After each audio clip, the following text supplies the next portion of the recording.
Oklahoma loses a five-star defensive tackle recruit to the transfer portal, and Florida State has to dismiss a player after a problem off the field.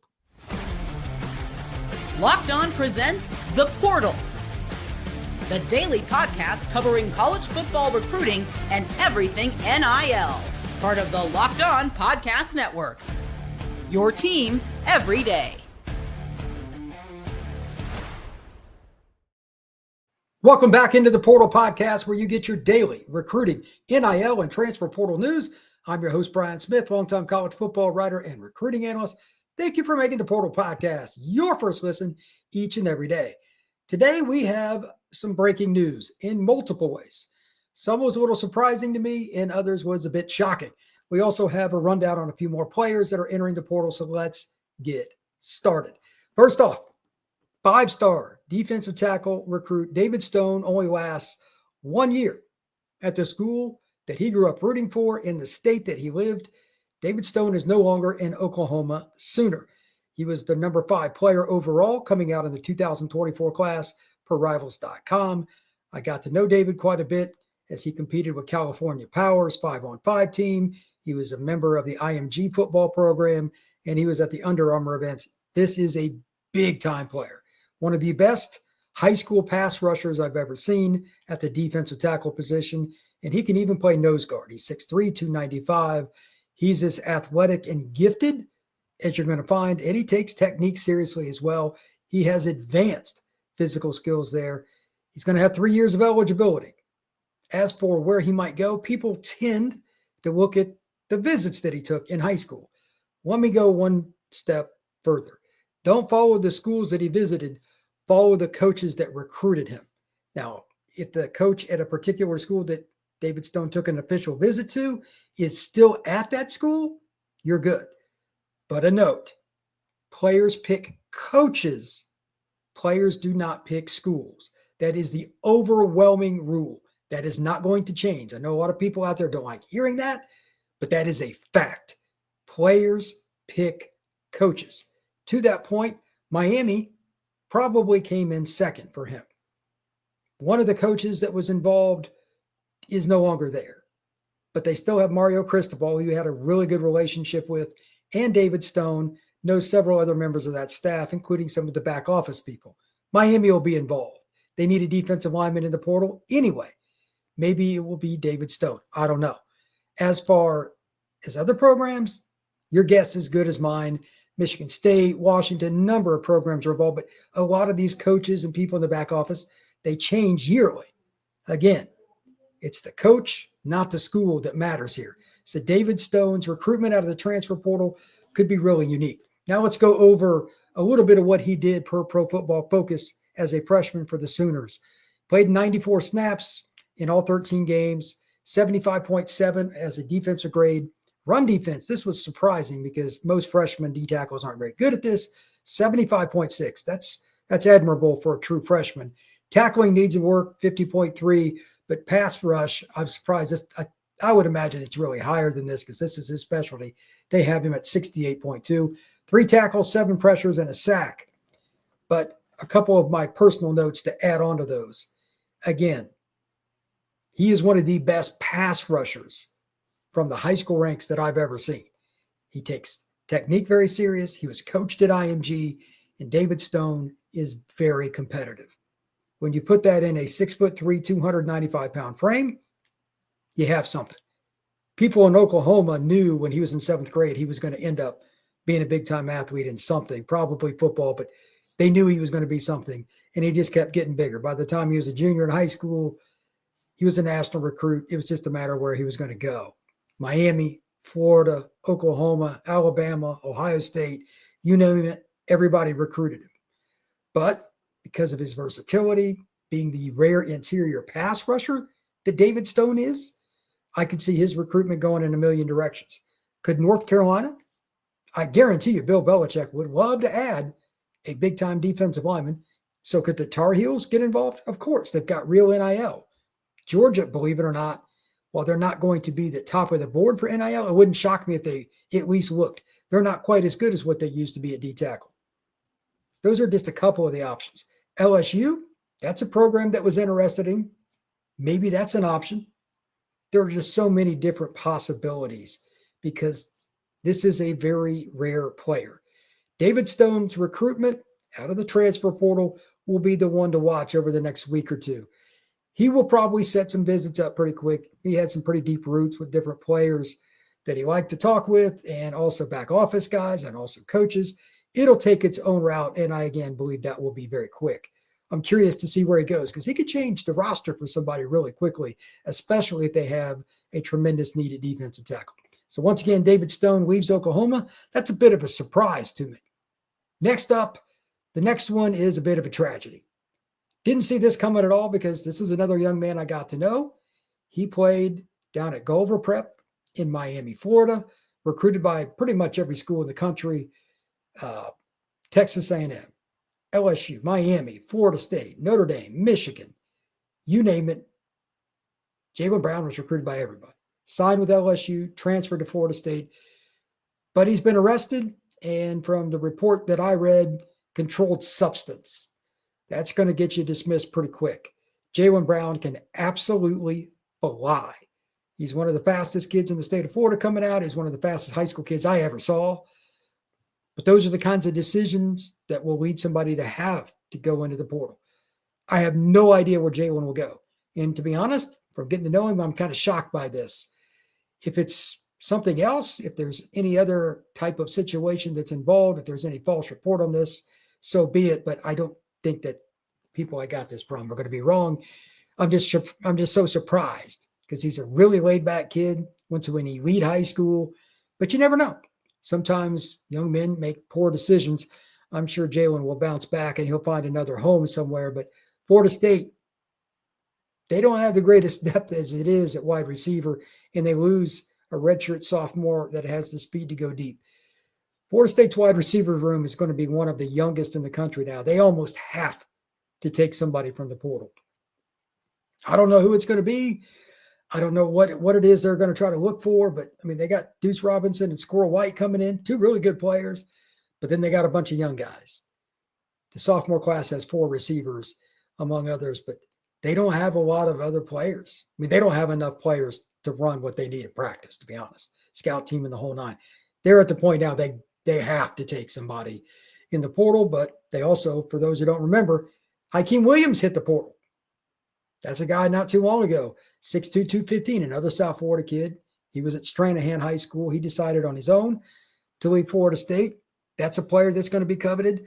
So Florida State is definitely in a little bit of a pickle, but then again, maybe it's for the best. Sometimes change is good. It motivates individuals.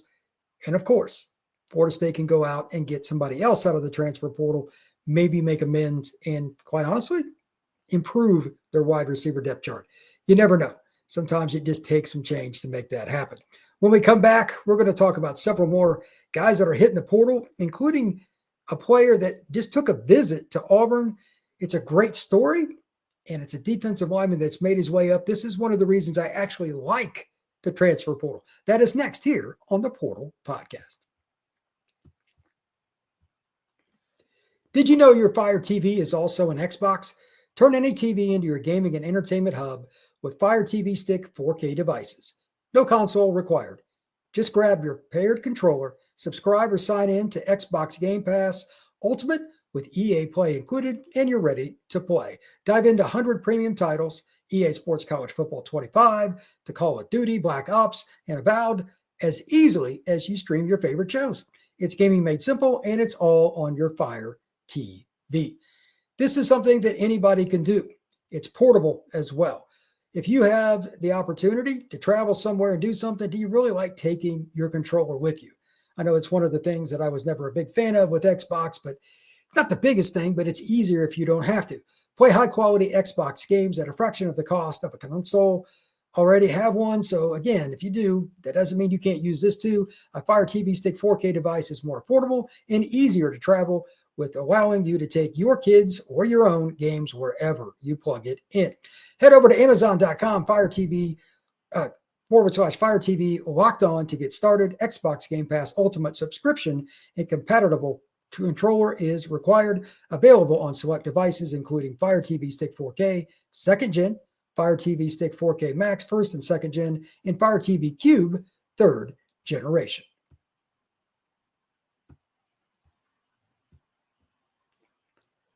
There are a lot of different guys that get in the portal for many different reasons. Sometimes you've earned the right to move up the ladder. Maybe you're a graduate student. Sometimes it doesn't work out and you leave after your freshman year. There's a million different reasons. But this next story is a good one.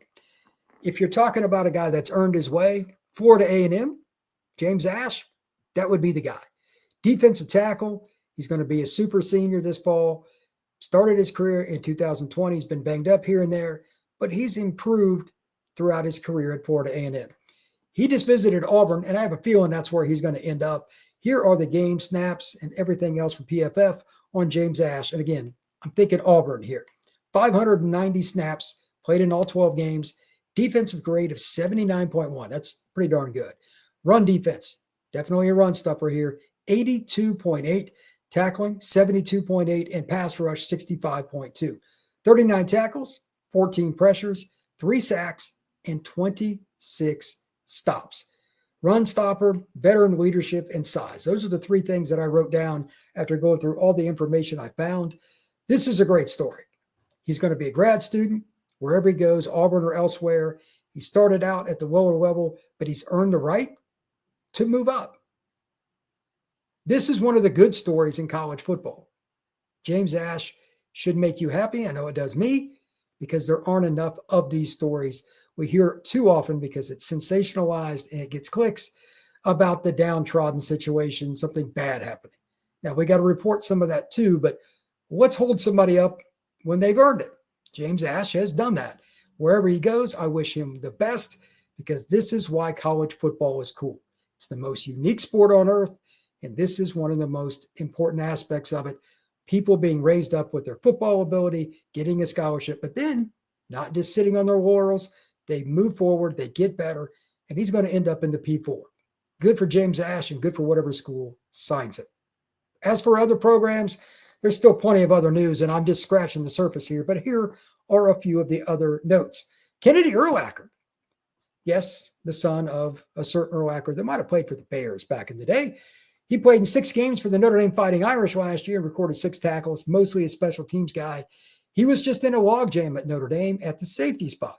He's a thumper. Most of the people I've spoken to, and I thought so as well when he came out of high school, better in the box, maybe a nickel in the safety, like in a dime package, or playing the nickel role in general. He could do that a little bit depending on the team, but he's better closer to the line. He's transferring, and he's transferring to USC.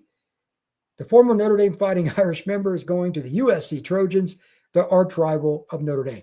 Keep in mind, some of Notre Dame's former back office staff is now in USC's back office. So that makes a big difference there. There's, again, players pick coaches and personalities, for that matter, not schools. Kennedy Urlacher had a connection with Chad Bowden and other people, and some of those individuals are now at USC. On to somebody that is also transferring, but he hadn't even played yet. Noah King, a kid out of the state of Ohio, was a long and rangy corner with some upside. Signed with Kansas State. Goes through spring, doesn't like it. He is in the portal. He is reportedly going to visit the Miami Hurricanes. 6'2", 6'3", got a lot of upside, and Miami definitely needs some defensive back help. This could be somebody that ends up being a steal. You never know with kids. If he didn't like it at Kansas State for whatever reason, or thought he had a better opportunity, that's what the portal was for. We'll see how that goes. Tyler McMillan. This is a kid that's going to be a really good player. And kind of like the situation with Ash, he's earned it. Played at Southeast Missouri, earned his way up. 6'6", 315 pounds, just as one grade to give you an idea of what he's done to improve. 85.1. That's the grade Pro Football Focus gave Tyler McMillan as an offensive tackle this last year in pass protection. 85.1. That is elite. I know he's not playing P4, but that's still a really good sign. Illinois will be his next destination. Congrats to Tyler McMillan for getting a chance to move up in playing the Big Ten. John Mitchell. Speaking of the Big Ten, this is a young man that I had a chance to see play at Mandarin High School in Jacksonville, Florida. big-time player. He has decided to leave Penn State, and he's going to go to Georgia Tech. This is a kid that I like best in man press coverage, really long, really athletic, and he could run. We'll see what happens, but Georgia Tech definitely needs more DBs and defense overall. Penn State loses a very talented young man, John Mitchell, heading to Georgia Tech. Dakari Collins, NC State, formerly played at Clemson. He's now headed to Louisville. Didn't have a ton of success this past season at NC State, but he still caught some balls. And to be honest, I think part of what Brom wants to do at Louisville, he always wants to have some big body guys with experience that have also understood what it's like to go through the off-season conditioning program, the winter workouts, the weightlifting that's required, playing boundary or flanker in Louisville's offense. They like to throw fade balls. They run a pro-style offense. Maybe he won't be dominant by any means, but at the same time, if Dakari ends up being a really good player for them, it wouldn't surprise me. Brom's done a pretty good job with wide receivers that went to other places and started their career. So why not Dakari Collins? He's somebody that has a lot of talent. He's a big body guy. He's over 200 pounds, 6'2", 6'3". I think he will do pretty well in Louisville. Thank you once again for making the Portal Podcast your first listen each and every day. Truly appreciate you stopping in and get your latest recruiting, NIL, and transfer portal news. There's going to be a lot more happening. There's a few guys I'm waiting on, just as reference, that I expect to enter the transfer portal. When they do, how they do, that's why the transfer portal is so wild. Again, just waiting on the texts, waiting on the information to come in. But I have some podcasts that are going to be released probably within the next week that may surprise some folks, but this is the portal era. Don't be as surprised as you may have been before. This is the norm now. It is not something that is unexpected. Please hit that like button, that notification bell, and subscribe to the Portal Podcast. We truly appreciate you stopping in. It's a lot of fun. And if you would, give us a 5-star review on Apple and anywhere else. We will see you again soon on the Portal Podcast.